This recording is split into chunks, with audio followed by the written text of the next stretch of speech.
Então, isso é até uma área específica chamada computação afetiva, né? E assim, é importante a gente entender sobre o que a gente está falando de emoções, né? Assim, se a gente pegar a literatura, a revisão de literatura sobre emoções, a gente vai descobrir diversas, diferentes abordagens sobre estudos das emoções, né? Então, só que, assim, o que a gente tem de evidências novas? A gente tinha uma abordagem sobre o estudo das emoções, né? Um grupo de teorias que era das emoções básicas e universais, né? Então, quem assistiu Divertidamente, né, o Inside Out, o filme, assim, é a teoria das emoções básicas e universais, assim, cuspida, assim, né? Porque você vai ter as emoções básicas, que é representada por cada personagemzinho, a raiva, o nojo, a alegria, a tristeza, e elas são discretas, ou seja, uma emoção não se mistura com a outra, porque são personagens diferentes, e é meio que universal, porque na cabeça de todo mundo tem os personagens parecidos, né? A raiva, o nojo e tal.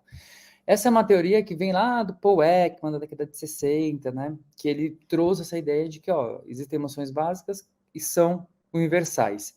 E isso é representado até pelas expressões faciais. Então, eu tenho a expressão facial da raiva, do nojo, da alegria.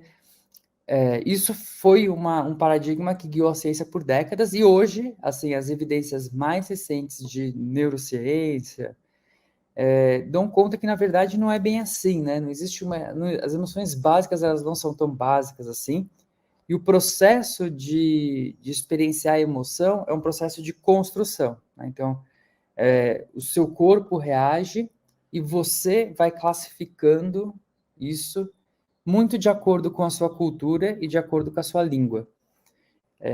Então, a cultura e a língua, elas influenciam muito esse processo de sentir a emoção e tal. Então, respondendo assim, é possível reconhecer as emoções utilizando inteligência artificial? Isso vai depender de muitas modalidades, né?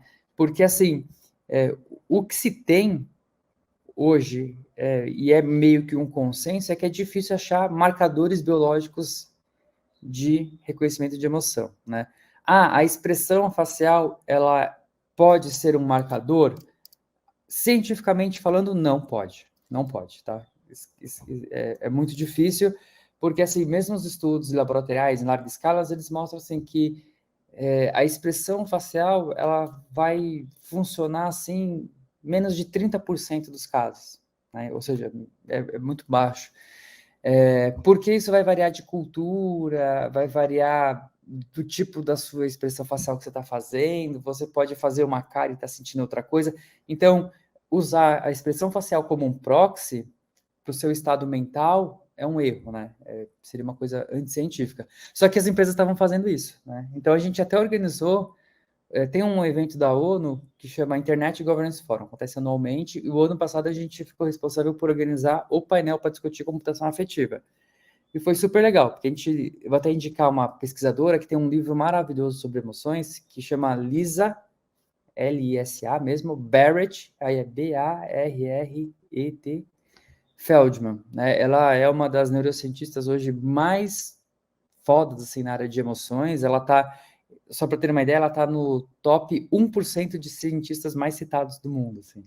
Ela é fera.